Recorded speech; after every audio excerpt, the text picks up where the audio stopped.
Good morning, everyone. Thank you very much. You may be seated.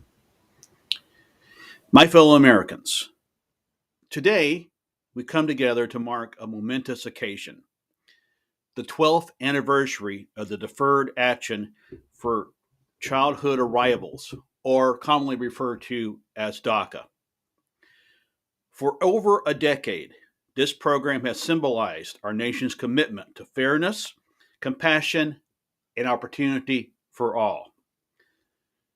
DACA was born out of the understanding that young immigrants brought to this country as children deserve a chance to fully contribute to the only place they've ever called home. These dreamers, as they are rightly are, embody the very essence of the American spirit: determination, resilience, and the pursuit of a better life. Since its inception in 2012, DACA has transformed the lives of nearly a million individuals. It has allowed dreamers to pursue their education, launch careers, buy homes, and start families, all while enriching our communities and economy. They are teachers, inspiring future generations, healthcare workers, caring for our loved ones, entrepreneurs, creating jobs, and soldiers, defending our freedoms. Today, we are honored to have some remarkable individuals with us who have made significant contributions through the DACA program. Let me introduce them. We have Maria Gonzalez. She's a dedicated elementary school teacher from Los Angeles, California. And she's been shaping young minds and inspiring her students to dream big. Her commitment to her community exemplifies the positive impact of DACA. And that's where it really starts. It starts in the classroom. And having that positive influence from a teacher. And this program gives everyone an opportunity to contribute to what makes this country great. Think about a bunch of folks here in this room this morning. Think about it. Our immigrants came over and arrived at Ellis Island. Our country is made of that. That's where our foundation lies, and we should continue it. David Kim, a nurse from Chicago, has been on the front lines during the pandemic, providing critical care to those in need. His tireless work and compassion have saved countless lives and highlight the essential role of healthcare workers in our society. Sophie Hernandez, an entrepreneur from New York, started a successful tech company that now employs dozens of people. Her innovation and drive have created jobs and contributed to our nation's economic growth.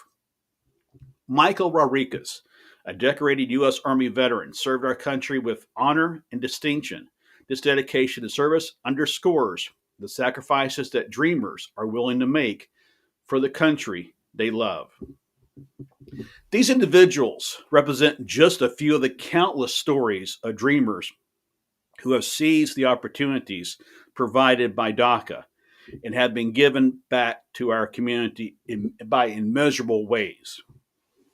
Yet, as we celebrate the success of DACA, we must also acknowledge the challenges and uncertainties that persist. Dreamers continue to face the threat of legal battles and policy changes that undermine their security and future plans. No one should live in fear of losing what they have rightly earned through hard work and dedication. Therefore, we must move forward with urgency and resolve. Congress must come together to pass comprehensive immigration reform that includes a permanent solution for dreamers. This reform should not only secure their status, but also provide a clear pathway to citizenship, ensuring they can continue contributing to our nation without fear of deportation. In addition, we must clear the way for hundreds of thousands of undocumented immigrants who are married to U.S. citizens to apply for legal status. These families who have contributed so much to our society and economy deserve the stability and peace of mind that comes with legal recognition. It is unjust to keep them in a state of limbo when they are integral members of our communities. And I think about this from a personal standpoint. One of my pastors at my church back in Texas came to the United States from Ghana, but he came the right way. He didn't cross the border, but he came through DFW airport. He came the right way, and is in the process of becoming a U.S. citizen. That's what I'm talking about here this morning. And specifically, we should allow undocumented spouses to apply for legal residency without having to leave the United States. This change would prevent unnecessary family separations and provide a more human and practical path to legal status. To address this challenge, the Department of Homeland Security will establish a new process to consider on a case-by-case basis requests for certain non-citizen spouses of U.S. citizens who have lived in the United States for 10 years or more. They do not pose a threat to public safety or national security and are otherwise eligible to apply for adjustment of status and merit a favorable exercise of discretion if eligible. These non-citizens will be able to apply for lawful permanent residence without having to leave the United States.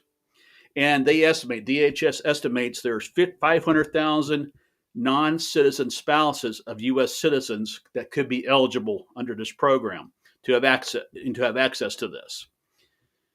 On average, these non-citizens have resided in the United States for 23 years. Approximately 50,000 children of these spouses also will be eligible for this process. Non-citizens who pose a threat to national security or public safety will not be eligible for this process in alignment with our immigration enforcement priorities. If a non-citizen poses a threat to national security or public safety, Homeland Security will detain, remove, or refer them to other federal agencies for further vetting, investigation, or prosecution as appropriate. We know that family is the foundation of our society, and I've talked about the importance of that over the last 4 years. Family is everything. Strong families build strong communities, and strong communities build a strong nation. When families are forced to leave in uncertainty, it weakens the very fabric of our nation. Allowing undocumented spouses to apply for legal residency without the fear of deportation or family separation, we strengthen our commitment to family, unity, and to the values that define us as Americans. But this issue transcends politics.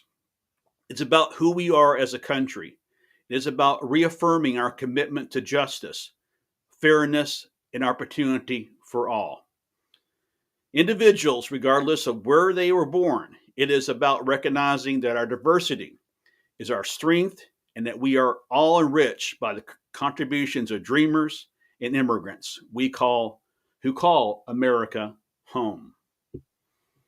As we reflect on these past 12 years of DACA, let us recommit ourselves to these ideals.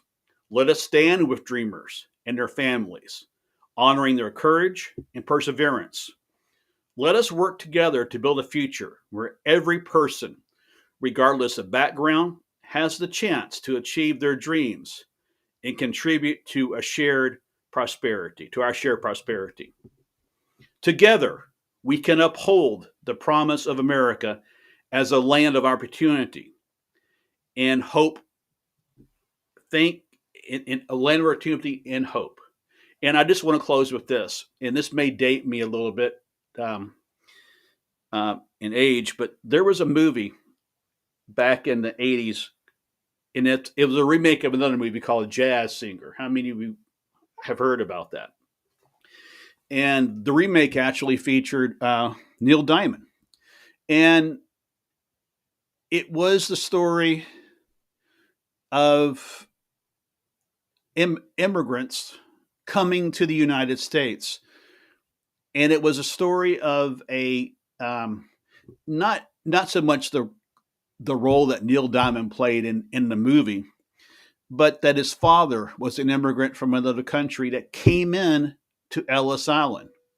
And it shows in the movie how how his father got established in New York City and how Neil Diamond's character actually became a star.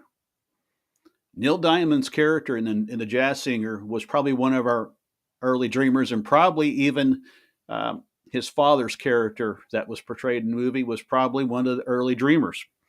And we should have that opportunity available for everyone who's eligible to do it. You know, there's a right way to come into this country, and I strongly endorse that. The wrong way to enter this country is coming across the Rio Grande River. That's not the right way to do it. Crossing into the country legally, going through the border checkpoints, going through the border entries, the proper way is the proper way to come to this country.